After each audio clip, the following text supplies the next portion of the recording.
I'm Urban Scout. I'm here to rescue you. I've heard of you. I see my reputation precedes me. Okay. Let's go.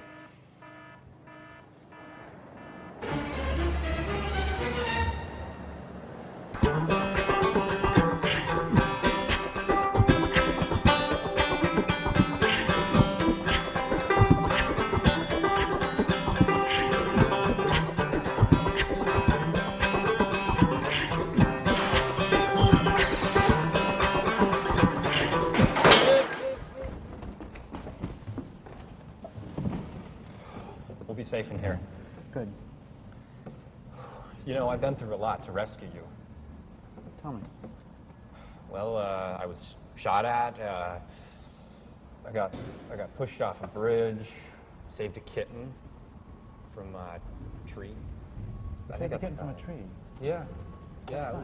It was cute. The fire department was there too. It was their ladder, but I mean, I climbed up it. I was walking by. I just. It has really nothing to do with what we're talking about. I got a wedgie. A wedgie? Yeah, a wedgie. Pretty serious. Yeah. You look good. You look good. Thank you. Thank you. So anyway, I've got some questions to ask you, if you don't mind. Oh no, you rescued me from being tied up, so of course. You know, I don't know how much time you have. I don't want to. Well, you've been through a lot. I mean, you got a wedgie, so go ahead and ask. Okay. Okay. Thank you.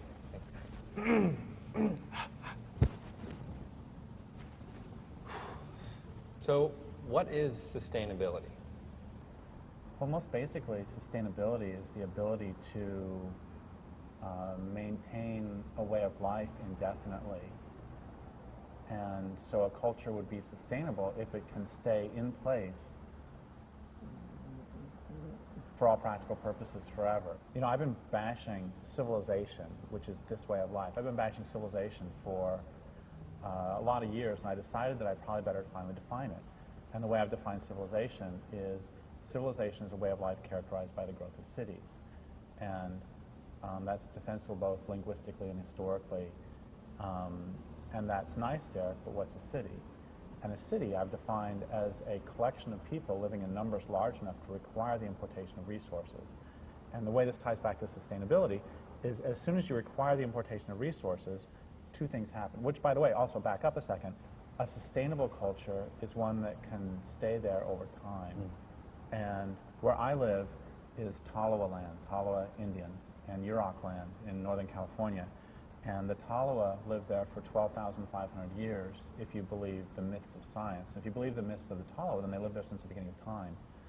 And they did so without destroying their land base. That means that the Tolowa were not civilized because they didn't require the importation of resources. They lived with what the land gave willingly. They would eat salmon and huckleberry and clams and salmon and salmon and salmon and salmon and salmon. And then usually through the winter they would eat a lot of salmon. And so they ate salmon? I think actually that they ate salmon. I'm not 100% sure, but I'm pretty sure they did. And the thing is, there were as many salmon 12,500 years later as there were at the beginning.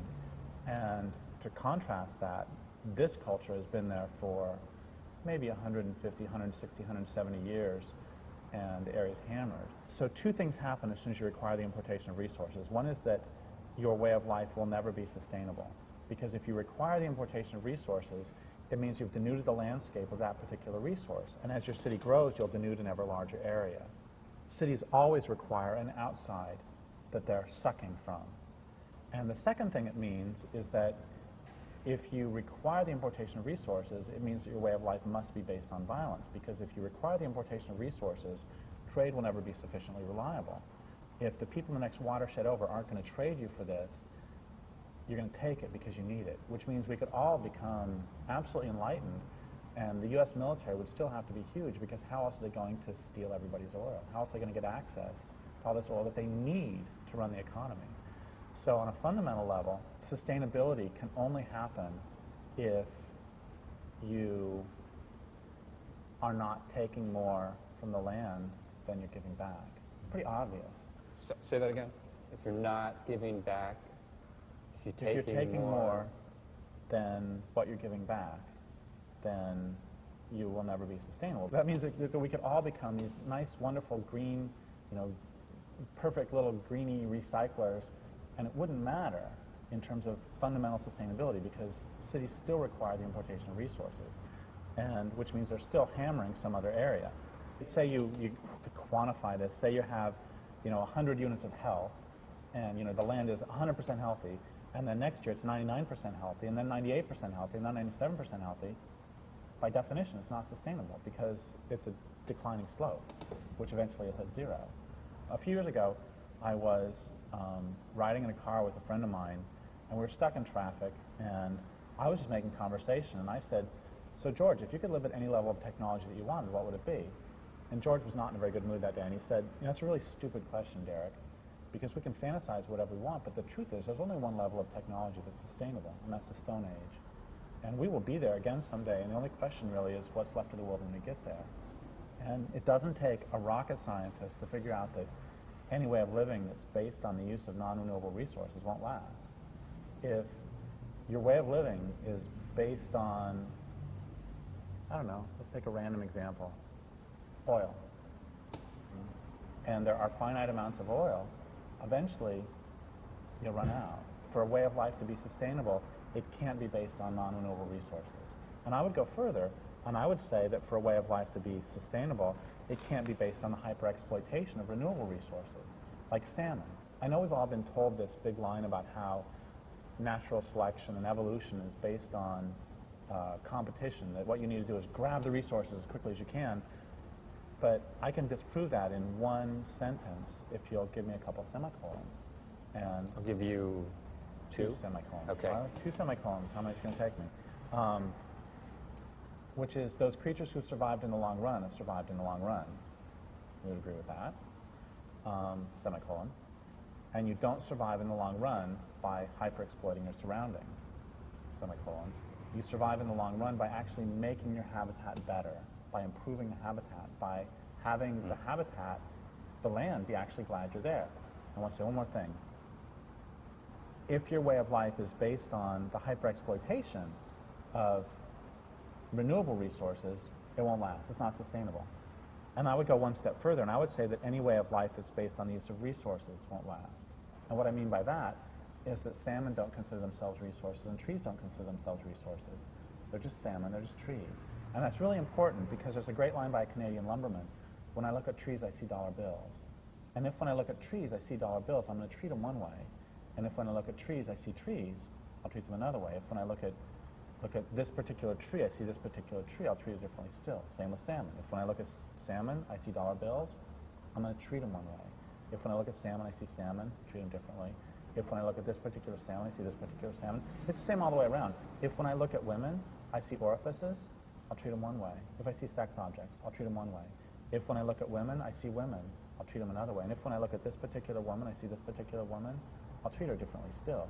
And that's really crucial because before we can destroy the planet, we have to first fail to perceive it as alive. And one more thing, which is that the fact that we perceive salmon as our neighbors doesn't mean that we can't eat them. And years ago, I was doing a radio interview in Spokane, Washington, and the interviewer said, Indians exploited salmon too. And I said, no, they didn't, they ate them. And he said, what's the difference? And I said, well, they gave them respect for the spirit in exchange for the flesh. And I knew that answer was not really sufficient, but I'm a male, and so I'm required by law to answer every question that anybody asks of me. And that afternoon, I went out and I sat next to this tree I had a long relationship with, and I asked the tree, what is the fundamental predator-prey relationship? And the tree gave me the answer right away, which is, if you consume the flesh of another, you now take responsibility for the continuation of the other's community. So if I consume salmon from the Klamath River, I now take responsibility for the continuation of that community. Everybody knows this. Bears know it, mergansers know it. If the mergansers know that if they eat all the newts in one pond, there's not going to be any newts there anymore. And so what life really is, a sustainable culture, is one in which we recognize that everybody's taking care of everybody else. I guess this gives me a lot to think about. I feel like I finally have the secret of sustainability. What's that? What's that? To give back to the land more than you take. That's good. Did I pass?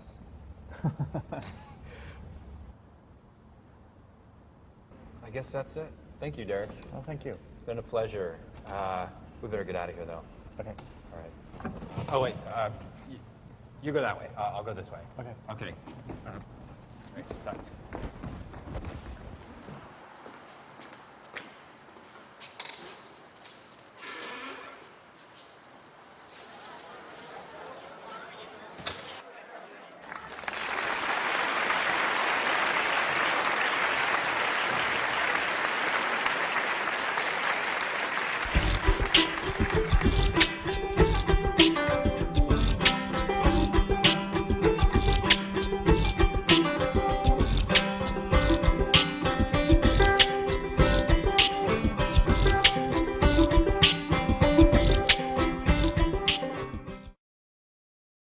Pretty serious. Yeah. You look good. You look good. Thank you. Thank you. So anyway, I've got some questions to ask you, if you don't mind. Oh no, you rescued me from being tied up, so of course. You know, I don't know how much time you have. I don't want to. Well, you've been through a lot. I mean, you got a wedgie, so.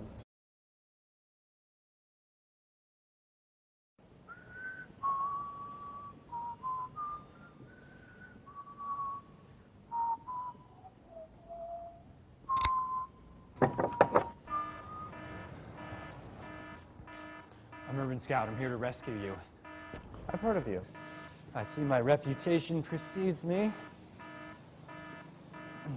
Okay. Let's go.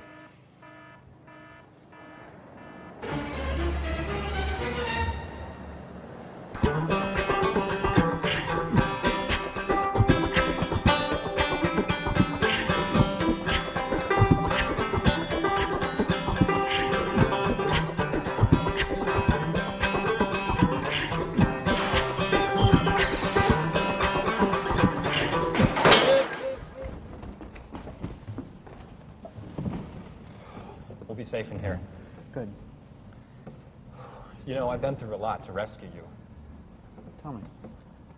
Well, I was shot at. I got pushed off a bridge. Saved a kitten from a tree. You saved a kitten from a tree. Yeah. Yeah. That's It was cute. The fire department was there too. It was their ladder, but I mean, I climbed up it. I was walking by. I just saw it. It has really nothing to do with what we're talking about. I got a wedgie. A wedgie. Yeah.